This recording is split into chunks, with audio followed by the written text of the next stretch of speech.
Gálatas capítulo 6. Se alguém, por negligência, cometeu alguma falta, o dever do cristão consiste em restaurar este membro de Cristo, querido a Cristo e ao cristão, de harmonia com o amor de Cristo, e em fazê-lo num espírito de doçura, lembrando-se de que também ele próprio pode cair. Se eles desejavam uma lei, o apóstolo propõe-lhes uma, a saber, levar as cargas uns dos outros, cumprindo assim a lei de Cristo, isto é, o que foi a regra de toda a sua vida neste mundo. Não é vangloriando-se, quando não é nada, que o homem adquire a verdadeira glória. Não fazemos senão enganar-nos, diz o apóstolo, e em termos tais que, pela sua simplicidade, deitam um desprezo indizível sobre aqueles que o fazem. Esses legalistas vangloriavam-se muito, impondo cargas aos outros e revestindo-se da sua glória judaica. O que era para os outros um fardo que eles de modo nenhum queriam levar, era para eles mesmos uma vanglória. Gloriavam-se do seu judaísmo e a ele sujeitavam os outros. Mas qual era a sua obra? Tinham eles porventura trabalhado para o Senhor? De modo nenhum. Que apresentassem, pois, a sua própria obra, e teriam então de se gloriar naquilo que eles mesmos tivessem feito. Se havia alguma obra cristã de que eles tivessem sido os instrumentos, não seria pelo menos no que eles faziam nessa altura, porque um outro tinha feito a obra de Cristo na Galácia. E no fim de contas, cada qual levará a sua própria carga. Versículo 5. O apóstolo acrescenta ainda alguns conselhos práticos. Aquele que é instruído deve socorrer temporalmente aqueles que o instruíram. Em seguida, embora a graça seja perfeita e a redenção completa, de tal modo que o crente recebeu o Espírito Santo como selo, Deus ligou consequências infalíveis ao comportamento do homem, quer seja segundo a carne, quer seja segundo o Espírito. Os efeitos seguem a causa, e ninguém escarnecerá de Deus, fazendo profissão da graça ou do cristianismo, e não andando segundo o seu Espírito, o Espírito Santo, isto é, conduzido pelo Espírito, que é o seu poder prático. Da carne ceifar-se-á a corrupção, do Espírito Santo colher-se-á a vida eterna. De resto, como cristãos, é necessário termos paciência a fim de ceifarmos e não nos cansarmos de fazer o bem. A ceifa está certa, e os fiéis devem, pois, fazer bem a todos, especialmente aos da casa de Deus. Paulo escreveu esta carta com a sua própria mão, coisa inusitada para ele. Habitualmente empregava a mão de outro, a de Tércio, por exemplo, na Epístola aos Romanos, ditando o que queria dizer e juntando-lhe da sua própria mão a bênção com que geralmente terminava as suas cartas, como garantia da exatidão do que acabava de ser escrito.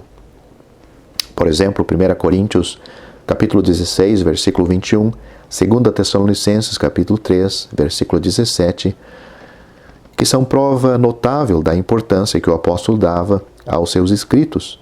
Prova também de que não os ensinava às igrejas como vulgares cartas de homens para homens, mas sim como escritos munidos de uma autoridade que exigia o emprego de semelhantes precauções.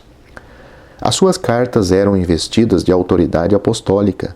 Na epístola que agora estudamos, cheio de desgostos e sentindo que os fundamentos tinham sido abalados, Paulo escreve tudo de sua própria mão. Após ter atraído a atenção dos Gálatas sobre este ponto, o apóstolo volta imediatamente ao assunto que tinha motivado essa mudança nos seus hábitos. Aqueles que procuravam uma boa aparência na carne constrangiam os gentios à circuncisão a fim de evitarem a perseguição que se ligava à doutrina da cruz, a salvação gratuita por Cristo. Os circuncisos eram judeus que faziam parte de uma religião reconhecida e recebida mesmo no mundo. Mas tornarem-se discípulos de um homem crucificado, de um homem que tinha sido pendurado no madeiro, como se fosse um malfeitor, e confessá-lo como único Salvador, quem poderia esperar que o mundo recebesse tal doutrina? Mas o opróbrio da cruz era a vida do cristianismo. O mundo estava julgado, estava morto no seu pecado. O príncipe deste mundo estava julgado. Já não detinha senão o império da morte. Era com aqueles que o seguiam, o impotente inimigo de Deus. Perante um tal julgamento, o judaísmo era honroso e honrosa sabedoria para o mundo. Satanás se faria partidário da doutrina de um só Deus, e aqueles que assim criam se juntariam aos seus antigos adversários, os adoradores dos demônios, para se oporem a esse novo inimigo que lança o opróbrio sobre a humanidade inteiramente decaída, denunciando-a como rebelde a Deus e como privada da vida que se manifesta somente em Cristo. A cruz era a sentença de morte pronunciada sobre a natureza, e o judeu na carne era atingido, mesmo mais do que o gentil, porque perdia a glória de que tinha sido revestido em face dos outros homens, por causa do conhecimento que possuía de um Deus único e verdadeiro.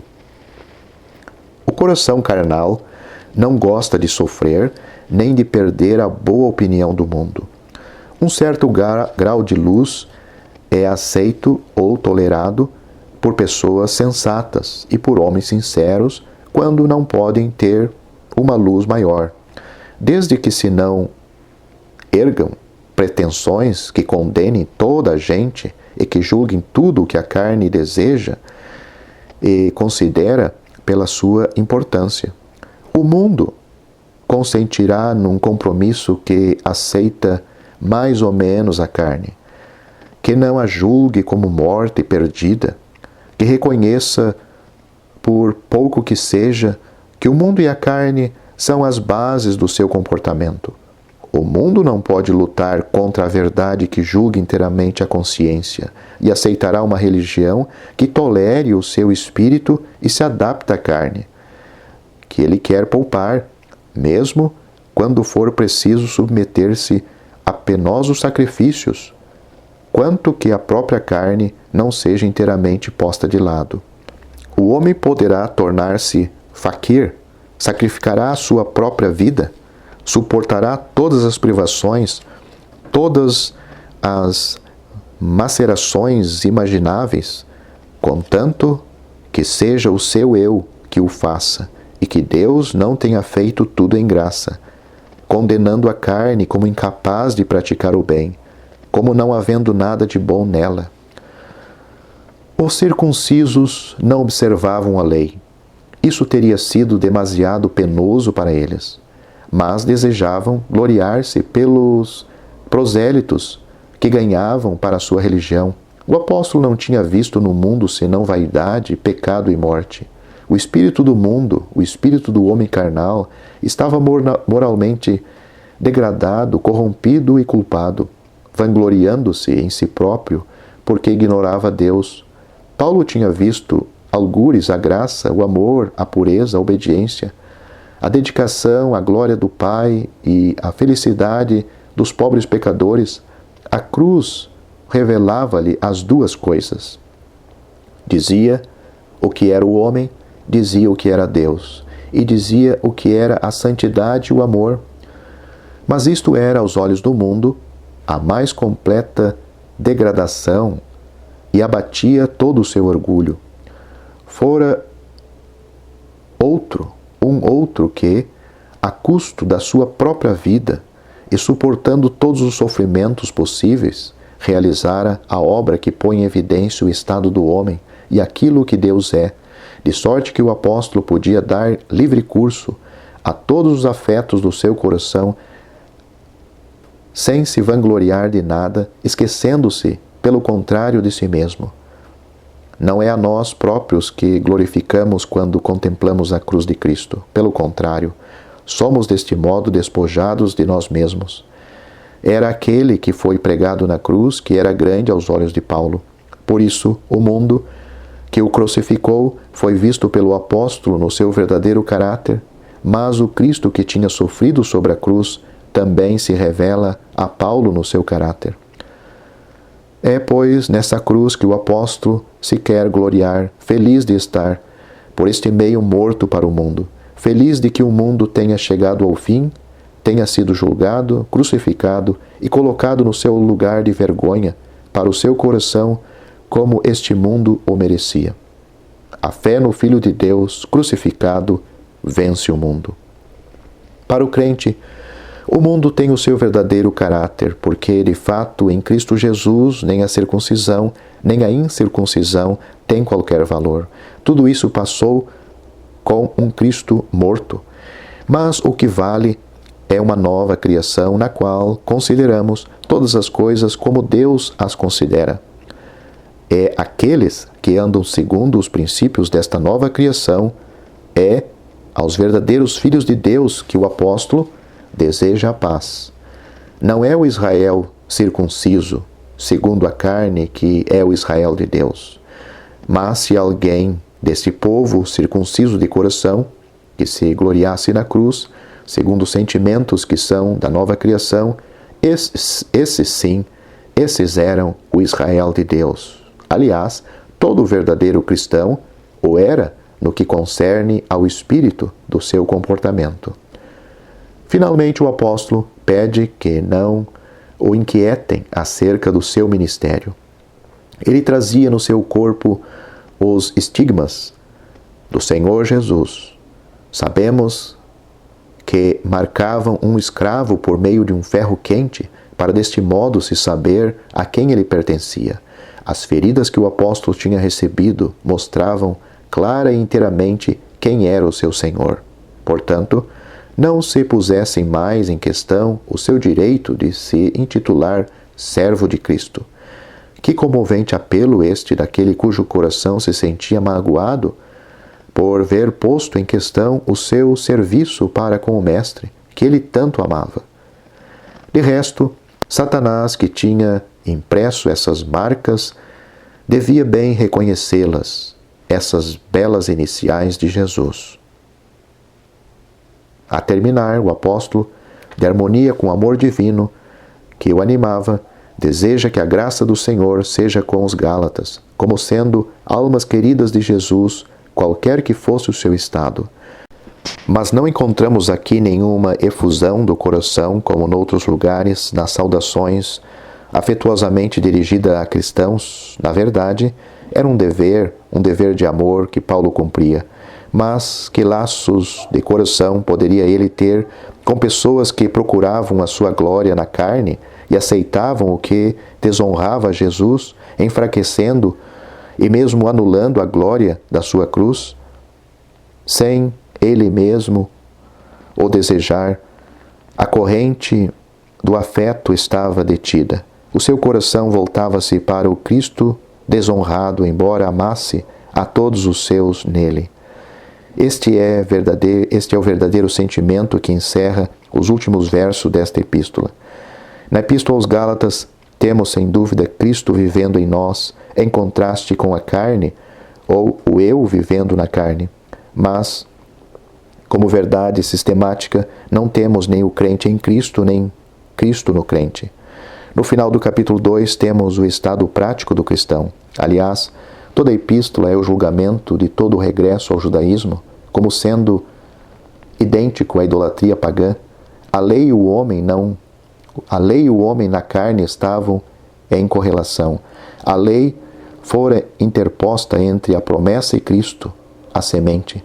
Era, na verdade, uma coisa muito útil para pôr o homem à prova, mas uma vez conhecida, ela condena-o e leva-o à morte. Ora, o Senhor fez plenamente face a este fato em graça pela cruz. O fim na morte do homem na cruz, o fim do pecado, faz pecado em Cristo. Todo o regresso à lei representava o abandono da promessa e da obra de graça em Cristo. Era voltar à carne como sendo o pecado, e estando perdida, era voltar a ela como se pudesse haver alguma relação entre a carne e Deus, era negar a graça e até o verdadeiro efeito da lei, e negar também o real estado do homem Jesus provado pela cruz. Era o paganismo. Observar os dias e etc. supõe o homem vivendo na carne e não representava o fim do velho homem pela graça na cruz. Em seguida temos Cristo, como sendo a nova vida. Sem isto, a morte deixar-nos-ia naturalmente sem esperança. Mas não temos na epístola a posição cristã, nós em Cristo e Cristo em nós. É a discussão da obra que nos conduz lá, e onde o homem é, sobre este ponto de vista, de uma importância vital. O homem na carne está totalmente fora de toda relação com Deus, e nenhuma relação pode ser estabelecida. É necessário haver uma nova criação.